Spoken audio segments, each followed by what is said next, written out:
Hello, welcome to the Viewpoint. I am Mamadou Mboj.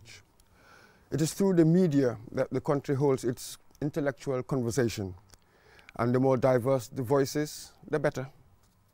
But there's a certain class of individuals who inject some zip into the conversation, either through their expertise or experience or through the originality of their insights.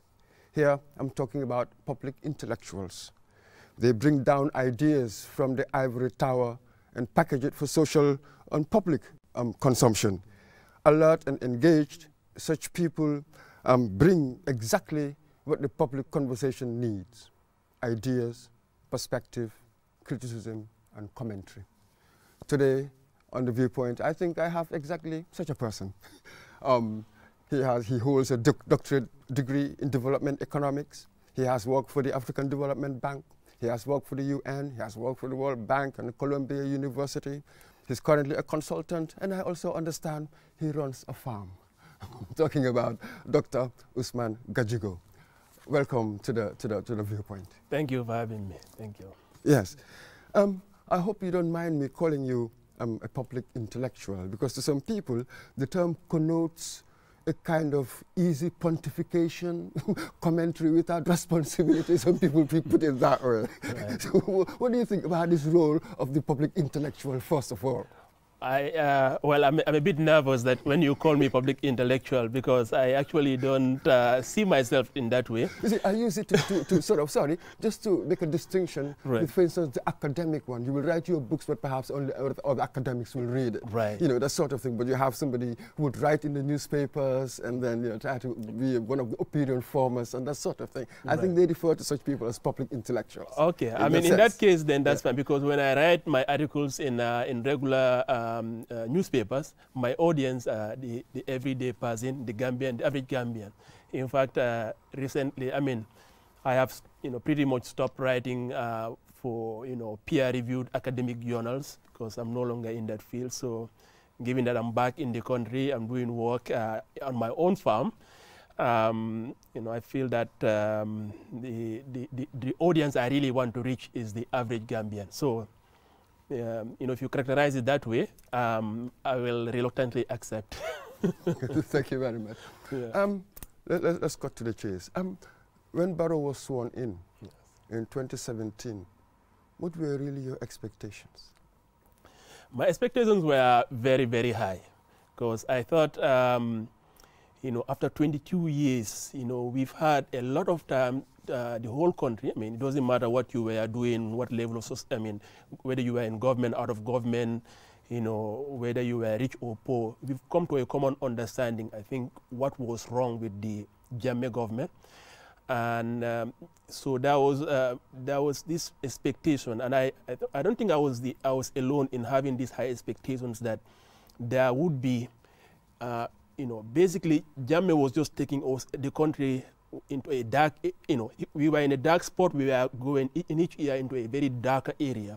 So what we expected, you know, our expectations were very high, basically, that there would be a complete rupture from what has happened from the Jammeh era in a new direction. So this was the expectation I had, and I believe it was shared by many, and that yes, we'll be seeing tremendous changes. And yes, I think we all had such high hopes. Yeah. But really, to be fair, were we realistic? I mean, we were just intoxicated, I think, by the freedom. Yes. You know what I mean? You know, so the whole thing went into our heads. But when we look at the facts, I mean, what, 7 coalition members, about 7, and then the leader, the person who headed it, really was a political novice, right, in many ways. Right. So really, I mean, it was just a recipe for chaos in government.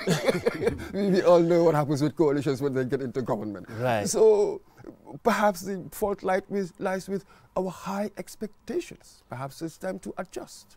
Perhaps. I mean, in retrospect, obviously, there's no doubt our expectations were too high, or probably even misplaced. Now, in retrospect, obviously, we can see things, you know, that were not obvious at the time. We thought maybe these people, having been brought together by a common for Jammeh, with Jammeh out of the picture, we hope that they will be united by a common goal, which is putting the country forward on a path of transition towards where it should be. So somehow, when the common foe, Jammeh, disappeared from the scene, the common goal wasn't enough to keep them together as a glue.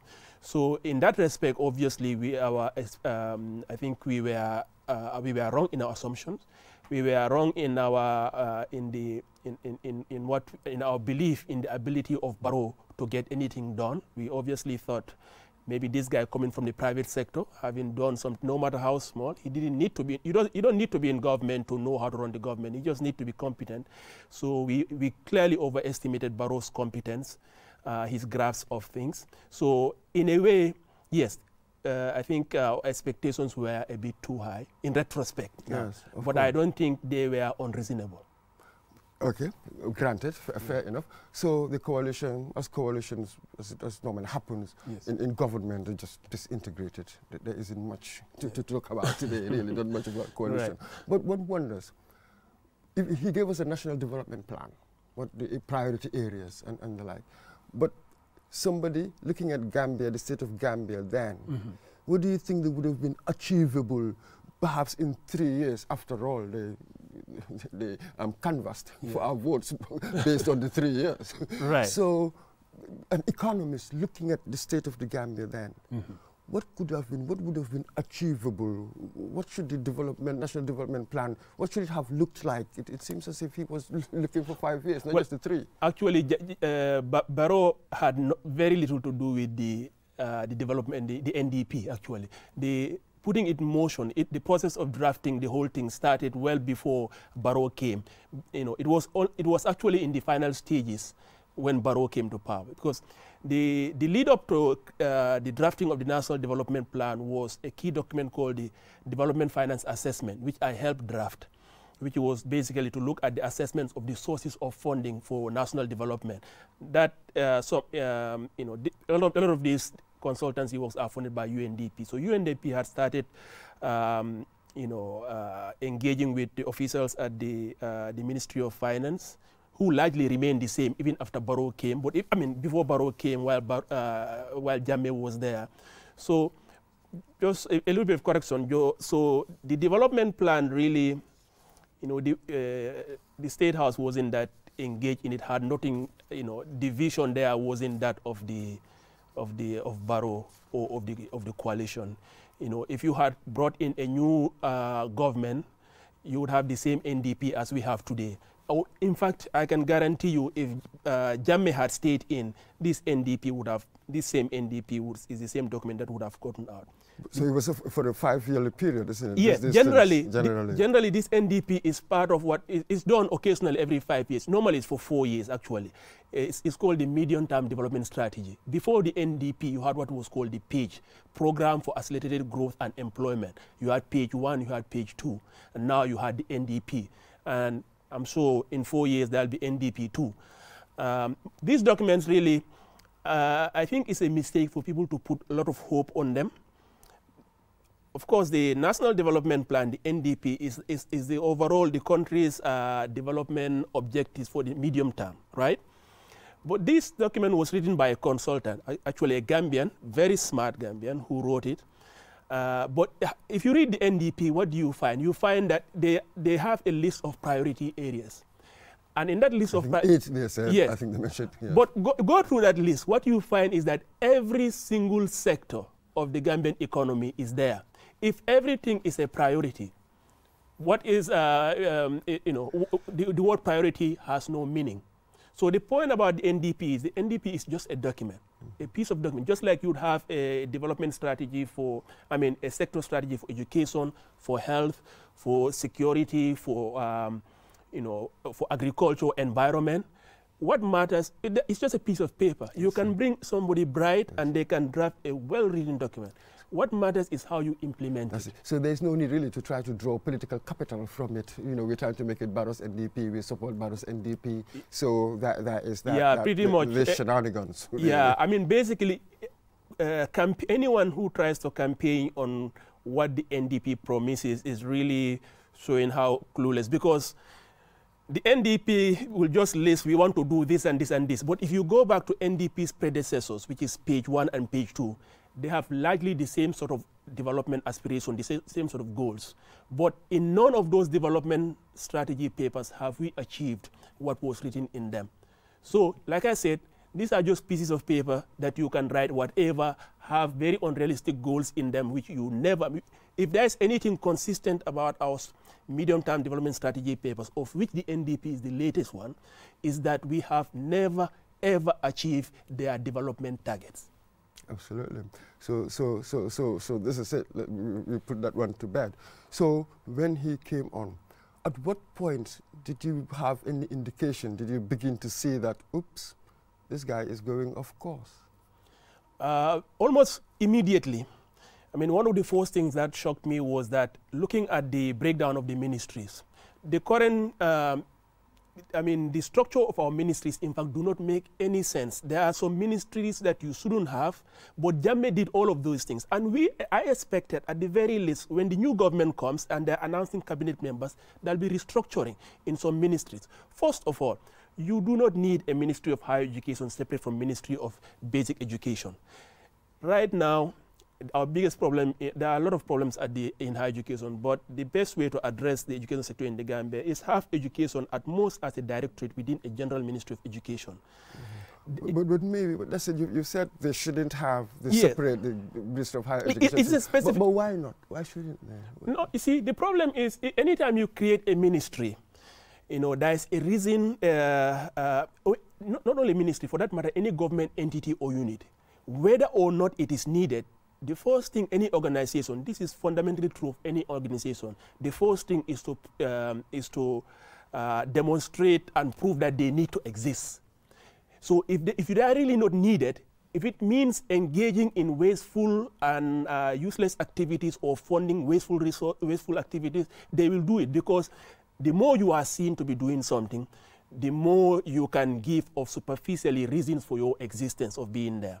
Now, the thing is, higher education here, you know, we have mainly the university, we have the college, we have GTT and other things. Now, right now, what is the main proposal from our Ministry of Higher Education? They want to set up a new university. But as anyone... GTTI? Yes, they want to change into university. They want to have another campus in Basse. But as anyone will tell you who's intimately familiar with the University of the Gambia, there are a lot of basic problems there. Before you go and set up an additional institution, why don't you try to fix those problems, some of which are just low-hanging fruits. They are very easy to solve, you know. But right now, you are going to go and set up a university, which is going to require a significant amount of resources. And if I have looked at the results of our WASC and the grade 9, sure, there have been improvement in some subjects, but for the most part, our students perform horrendously bad in the WASC. You know, the percentage of students who fail or who get less than credit is far more than the percentage who pass. So basically, we have a whole generation of Gambians where the vast majority of students don't have the required preparation at basic and secondary education. What is the point of setting up a university if you're not going to have quality people, like sufficient number of people who have credit to enter there? Yes. Currently, we don't have science teachers at high school and senior secondary schools. Why? Because there are not many science graduates at university. Why are there not science graduates at university? Because not many students are taking sciences. So you have these problems where that is going to be spiraling out of control. Lack of teachers means poor performance. Poor performance means fewer number of students qualified to go into university. So you have this self-negative reinforcing dynamic, which makes the situation just stuck in a low equilibrium. So the problem... So he should have really streamlined the institutions, you seem to suggest, and consolidate the basics, the basic little that we have. Yeah, so this is a specific example. Basically, the Ministry of Education, the best thing to do is have higher education as a directorate at most, not a separate ministry. Because once you set up a ministry, first of all, the Ministry of Education doesn't have sufficient budget. The budget is too small. Most of their budget goes into what? Budget has two types. You have recurrent budget and development budget. Most of their budget go into recurrent budget, which is paying of teachers. But even that, the teacher's salary is very small. So now you are squeezing that education budget even further, going and trying to set up a ministry. where they'll have duplicate positions of permanent secretaries and new directorates, and those new officers are going to find things for them to do that need to be financed from the limited budget. So as you can see, all of a sudden, this limited budget you have in education will get squeezed further and further, while our overall quality of our education will be going down. So this is the point about, there's nothing specific about the education per se. It's just it's one specific example. What I'm trying to say, the general point, is that if you come and look at the cabinet positions, you know, everything, the way Jammeh created is how he stated, basically. All the ministries. You have Ministry of Petroleum and Energy combined. Makes no sense why petroleum and energy should be combined. It's better you have some infrastructure ministry that combines, you know, ICT with roads and with electricity. Petroleum is better placed in a natural resource ministry that is the same as, you know, ministry that will be in charge of fisheries and other things. There are all sorts of things you can do. Our ministry, there has been a huge proliferation of our ministries, which leads to excessive expenditures. And our problem here is, it's not because we have too little money. Of course, we could always use more money, but it's just that our expenditures are too high and they are going into the wrong things. These are all political decisions. Absolutely. Yes. So how do you see the relationship between the civil servants and the politician? Because I've seen you've written somewhere that policy and administration cannot be separated. Right. Yes. So, but how can the civil service, how can it help? Why is it that when you have a formidable, strong civil service that helps governments, when in the end, really, it is government that decides policy? But you seem to be suggesting that civil servants themselves make policy. Well, the point I'm making is, see, conceptual, obviously, at some conceptual, theoretical level, you can make a distinction between policy and operations. But in the everyday world of government, these two things are really intertwined. You know, when you are working in a ministry, you can't really make a distinction about, you know, policy and operational stuff as if these two things are mutually exclusive. I wrote that in the context of the role of permanent secretaries, that historically, this didn't start with Jammeh, by the way, it started earlier. This position of permanent secretaries is something that needed a significant amount of reforms. Right now, you have permanent secretaries that are appointed by the secretary. You know, they can be moved every month by the Secretary General. You know, in their everyday work, they report to a minister, but really, administratively, they are really under the supervision and the control of the Secretary General, who is sitting in somewhere in the State House. So you have one individual, Secretary General, effectively supervising every single ministry, because the #1 administrative officer for every ministry is the permanent secretary. Yes. But that's been happening since Jawara's time. Yes. It was the Secretary General who was head of the civil service. Exactly. And he was what's wrong with that? Because it's not consistent with efficiency. That's why, I mean, not much has been able to do. Now, let me give an example. But things happened in a positive way during Jawara's time. Some things. Okay, fine. Obviously, you can never have everything. It's never going to be 100%. Yeah. but relatively speaking, compared to other African countries, we were doing relatively well. Absolutely. I totally agree with that. Now, the thing is, you see, the way Jawara's government operated was very different from the way Jammeh's government. So even in an suboptimal structure, you could make things work. You know, in Jammeh, you put a suboptimal structure on the Jammeh, you get like some chaos. You get things that do not work. So the general point was that if you, starting in Jammeh's government and the current government, you see frequent movement of permanent secretaries. This is not conducive to smooth operation in any sector. You cannot have somebody today working in higher education as talking about projects in that sector, and then within 1 month he gets moved to agriculture. Within 1 month of talking about agriculture, implementing something, in few months he is moved to finance. Those sectors are so different. You know, expertise requires being in one area, understanding the sector, making long-term plan, and implementing projects and implementing development plans. Our development plan is 4 years.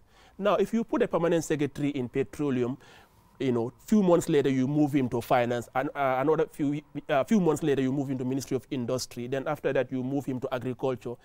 Yes. I mean, are they going to be staying long enough in a particular place to actually get anything done? Yes, even though it's quite normal, it was normal practice, I think, even during Jawara's time, to rotate them. So by the time, perhaps, you've done, what, 20, 30 years in the service, you would have known always virtual, every sector, and you could be appointed Secretary General.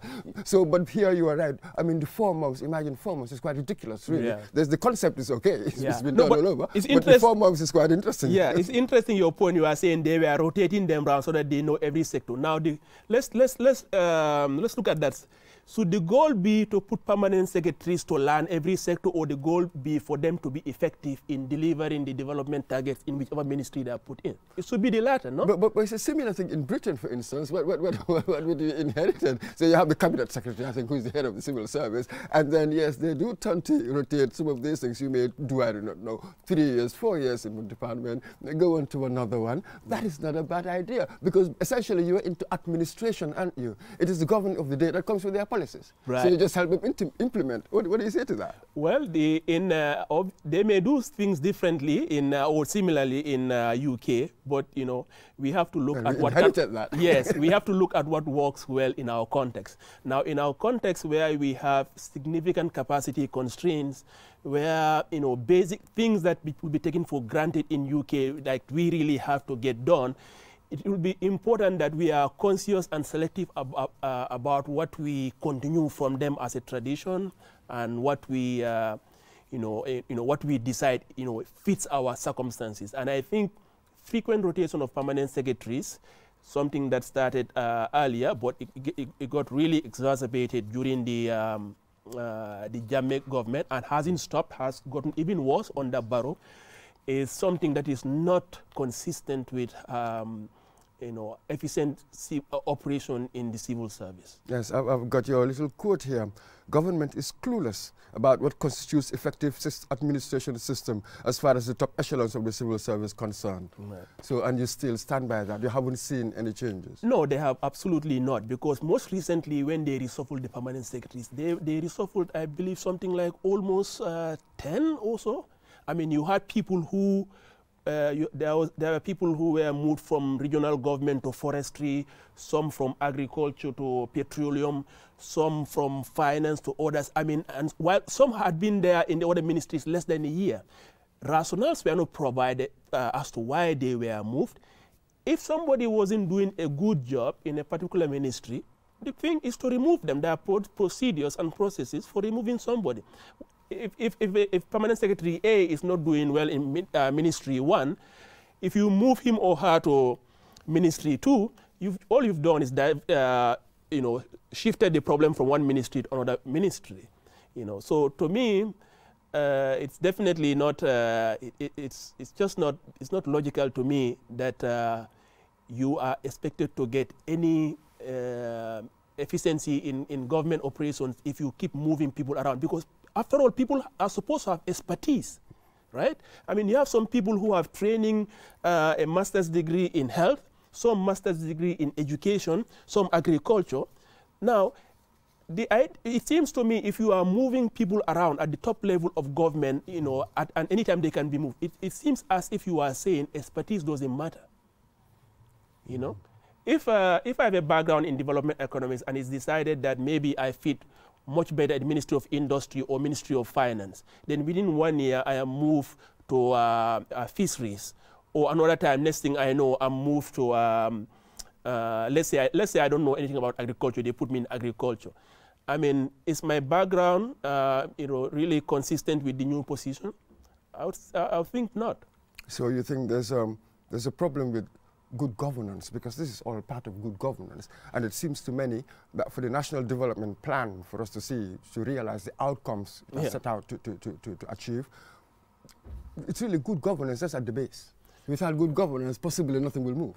Yeah, well, good governance, in fact, if you ask me now to define good governance, I've had a bit of a trouble, because it can cover so many things. But that would be maybe one example. Of course, good governance can cover many things as well, but this could be one specific example of it. That's it. Right now, we're facing huge debt.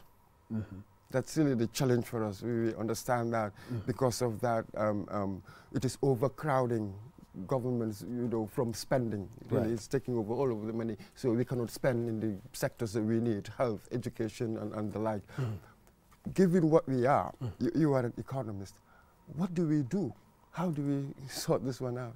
The problem with that, I mean, but before you get into your stride, okay. let's just take a short break. Sure. Stay put. We'll be right back. Okay. With so many things to do in a single day, it's important to have a network you can trust.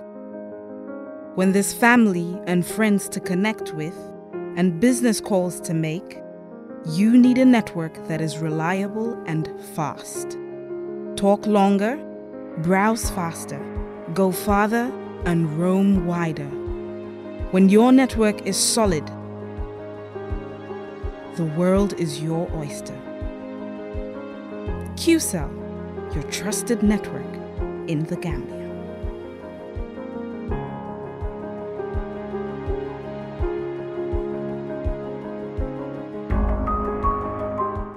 Hello. Welcome back to the Viewpoint. My guest today is the economist, Dr. Usman Kajigo. So, as we were saying, with the debt, what do we do? I mean, apparently it takes what, more than 80%? It's debt to GDP ratio, isn't it 86%? Yes, or so? it's gotten a bit better since the height of the Jammeh regime, but not by much. The problem, I mean, how do you get debt, first of all? You get into debt when you are spending more than you have.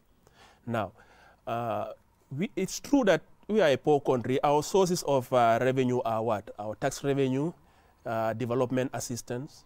This is for the government, basically. Tax revenue, loans, and grants. Now, there isn't much we can do in the short to medium terms in terms of our revenue, but we have a lot of control over our expenditures. Now, most of the expenditures that the government does is essential. But there is a lot of misplaced priorities. Our problem here is not because we are spending everything where we should be. It's just our revenues are too low. No, starting from Jammeh, when this problem started, going all the way to Barrow's government, the problem we have in this government is that there is misplaced priorities. So we all know health. We need to put more money there. Agriculture, we need to put more money there. Education, we need to put more money there. The problem is we are putting a lot of money in other sectors that are not important. I'll give you a few examples. Ministry of Defense. We are a small country in the Gambia. We are surrounded by Senegal. I mean, it used to be handled, I think, by the Vice President, was it? So was it a good thing to have that separate Ministry of Defense? Well, I don't think so. I don't think we actually, we don't need a military. We can have a Ministry of Defense, but the bigger problem is not so much having a Ministry of Defense, but having a huge and expensive military that is useless to us. The military is of no use to Gambia. See, you know how much we spend on the military annually? It's almost about $700 million.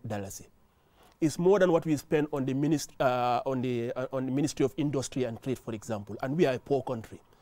We spend all of this on the military, and we have about 7,000 soldiers there. During Jawara's time, we had about 1,000 soldiers. Now in Jammeh, now we have 7,000. This government in Barrow, they've had 3 years to do corrective measures. The military is still the same. In fact, recently they've started hiring again. There was a freeze briefly when Amadou Sane was minister. Now they've started hiring new cadets. But don't we need the military really for our defense? This is the standard fodder. This is the fodder that is given. We need the military for our defense, that's one. And then their roles have also devolved into other things. Go into agriculture now. They go for these peacekeeping forces. They're part of a whole panoply of activities going on. Yeah. What do you say to that? Let's go through that one by one. First of all, the role of the military is to protect the territorial integrity of the country, protect us from outside aggression. Now look at our geography. We are surrounded by one country, Senegal. Now, there is no realistic scenario where our military in the Gambia can defend us against Senegal. So our defense against Senegal is best done through having some agreement and more greater economic integration with Senegal, number one. Number two, nobody set up a military for the purpose of sending soldiers in a peacekeeping mission. That's something you do when you have soldiers around. But think about our most recent peacekeeping operations in Darfur. You know, a lot of the people security forces that were sent, some were sent from police, some from customs, some from even NIA. In security peacekeeping missions, no fighting is done, hence the name peacekeeping. Most of the work you do is actually consistent with what police do. It's maintenance of order, separation of warring parties. You don't actually do any fighting. So in fact, if you think about what is done in a typical peacekeeping operation, the police are better suited to it than the military. Yes, but this is quite interesting though, because according to, there was an Afrobarometer survey, you know, about Afrobarometer, yes, that gathers information. Apparently they have a high rating amongst the people. They Who? support the military, support the military. What do you say to that? Well, possibly, but I can say I think overall many people are coming around to the idea that the military that we have right now is too expensive, is too high. There's no reason to have a military of this figure. Our spending on military as a percentage of GDP is one of the highest in West Africa. For what reason? We don't have borders that are threatened from outside. Right now, on top of that, the military, they have so much time on their hands, they want to even take over the Ministry of Agriculture. They wanted to go into a joint venture with a major agribusiness company from outside that has a track record of bribing, massive bribery in countries it operates. You know, and I've mentioned this in one of my articles. You know, they've been fined millions of dollars by the US government, hundreds of thousands by the Danish government for engaging in countries where they go. Now, why would an outside company come and have an agreement with our army, and there is no involvement by GAIPA? This is a commercial contract. The Ministry of Agriculture wasn't involved. The Ministry of Finance wasn't involved. This would have been a PPP. The Directorate of PPP in the Ministry of Finance wasn't involved. It is simply a very bad thing. If the ministry has so much time to do a multi-million-dollar agricultural project, then their primary responsibility, they are essentially telling us what we are supposed to do as our primary responsibility is actually non-existent. You know, this is a way, implicitly, the military inadvertently telling us, you know, maybe we are not needed in the military, to defend the country. Because if we have time to put a whole battalion in the field, how would we be defending the country if we are actually bending down over the field? So you've seen not only administrative ineptitude, but you've also seen sort of policy shortcomings. You don't think that the policies in place, you know, what we are doing right now is really in our best interest. Yeah. So what's your biggest fears? What would be the potential damage from that? What are your biggest fears for the future now, given what is going on? Well, I mean, right now, if you look at the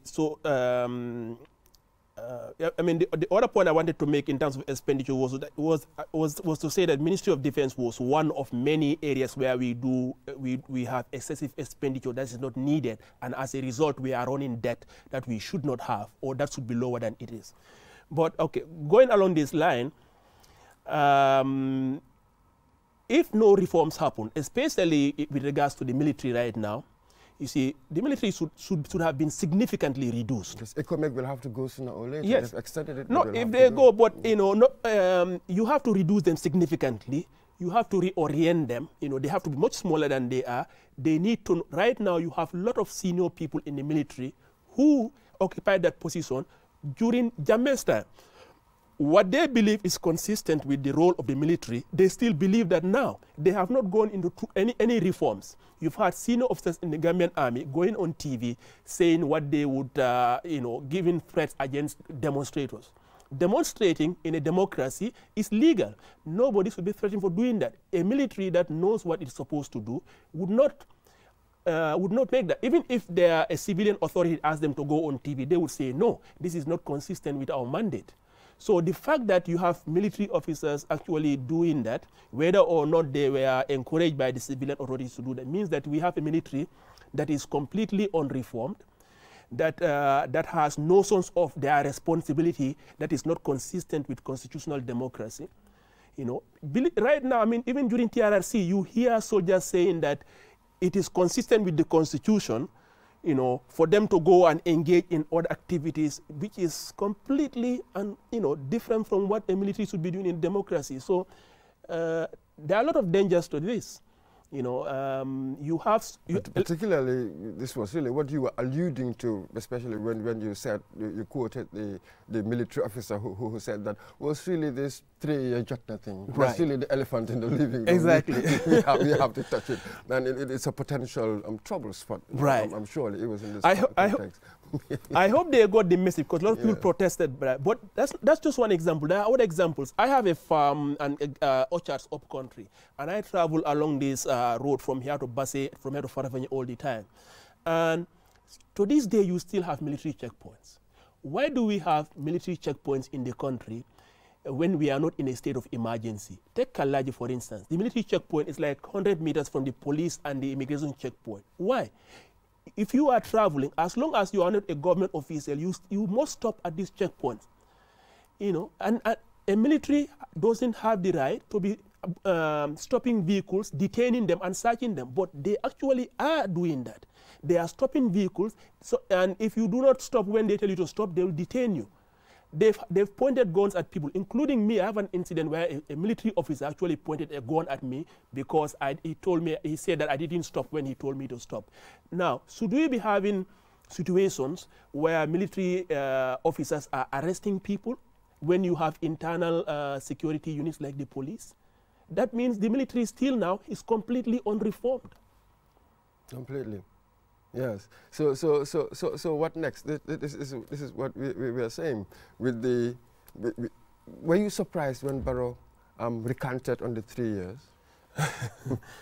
Well, I guess it's a good question. I can't remember exactly. I remember being upset.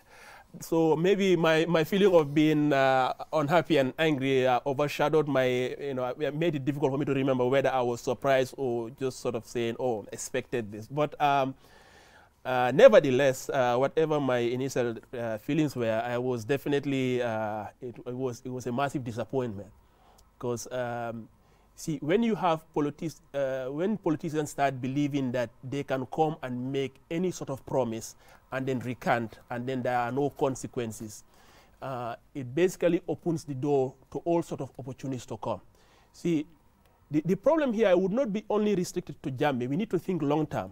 Because any budding opportunist politician now will start, Jammeh will provide the perfect playbook. I mean, Barrow will provide the perfect playbook. It's like, well, this guy is a campaign, he's been recorded several times saying they are here for he's here for 3 years and then he's done. Now he's going for 5 years, and there seems to be no consequences for it. So, well, this is, now we know what we need to do. So, do we want our political arena to be conducive to lying opportunists, or do we want politicians with integrity? In that context, what do you think of the other political parties? In terms how are they, well, the opposition, that's how it is, because there's hardly any coalition there. So what do you think of other parties, especially those who have sort of self-avowedly said that they're really not part of the coalition, for instance, like UDP or PDOIS? Yeah. Well, it looks like the coalition now, for all intents and purposes, is now completely disintegrated. There is no coalition. I mean, now in Barrow's government, even my party has left. So the only party that is represented... NRP, Hamad Ba? Yes, it's Hamad Ba, basically. I think Enrique Gomez is still in there, though he doesn't have a ministerial portfolio. Yeah. And I think PPP is with them, but they are not in government right now. So, I mean, what are the biggest parties in the coalition? They were UDP, DOI.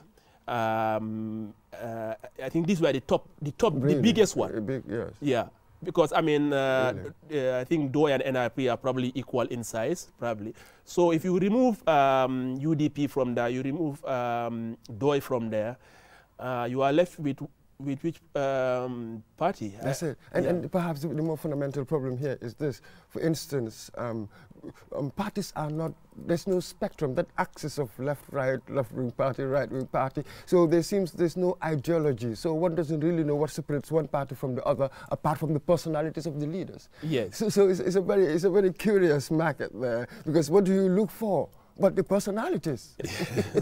Maybe the only party that pretends to having an ideology is possibly PDOIS. Yeah. Even you have socialism in the name. That's right. With a pointer Yeah.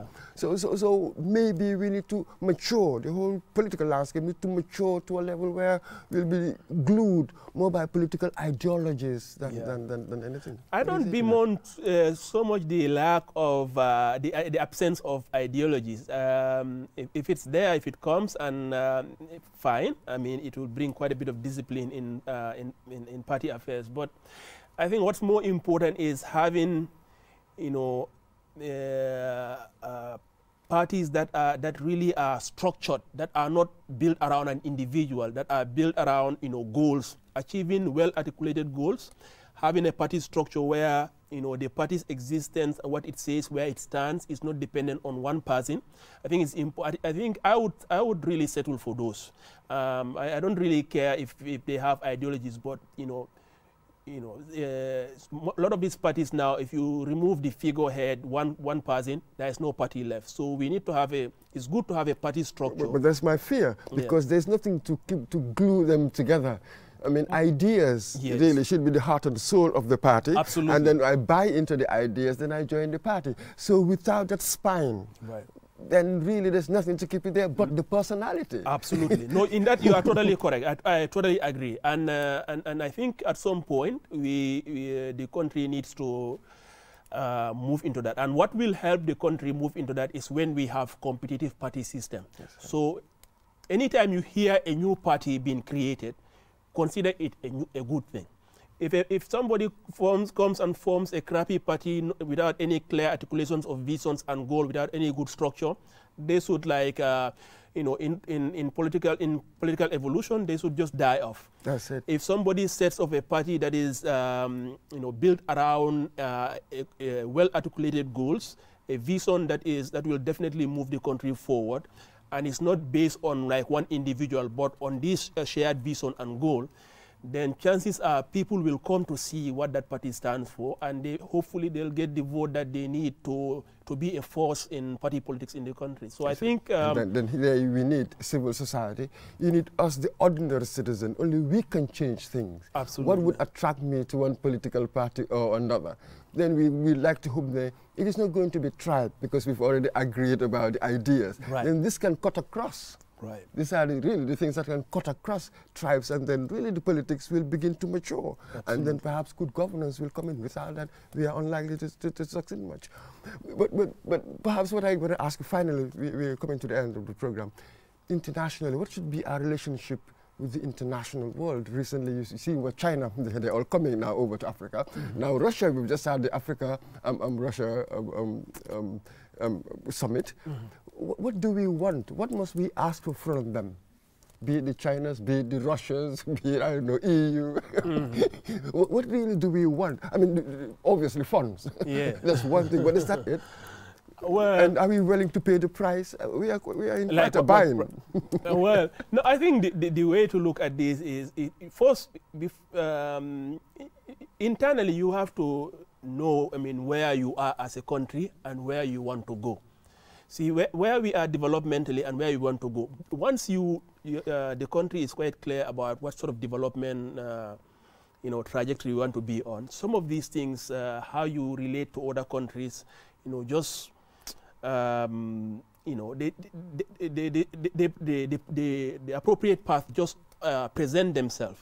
Now let me give I wouldn't think of the I wouldn't think of the issue as like how to what to ask of these countries like China, Russia and others. I mean, obviously China has been a very valuable partner for us. They are financing many development projects on grants.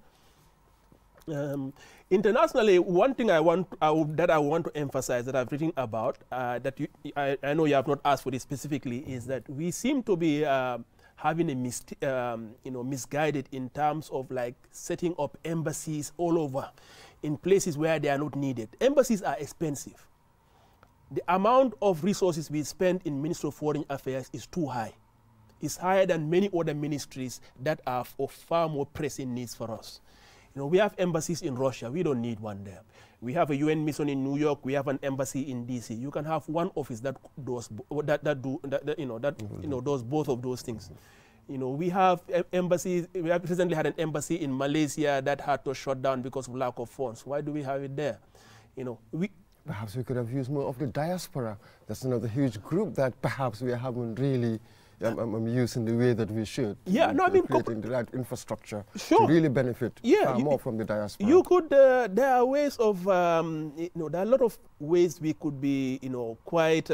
We could use some ingenuity. I mean, we need to realize first of all where our priorities are. So some people for instance, mistakenly believe that in order to attract foreign direct investment from a particular country, you need an embassy there. Believe me, that's not true. It's never foreign investors. The location of your embassy is not a determinant of investment. Has never been anywhere in the world. If an investor, let's say in Russia, wants to come to Gambia, they are not going to the embassy. If they have questions about markets in the Gambia, they know they'll get very poor answers from foreign service officials if they go to the embassy.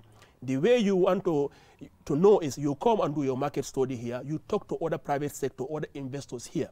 Let's say there's an investor in Russia who wants to invest in QTV. What right answer would they get from the Gambian embassy in Russia? None.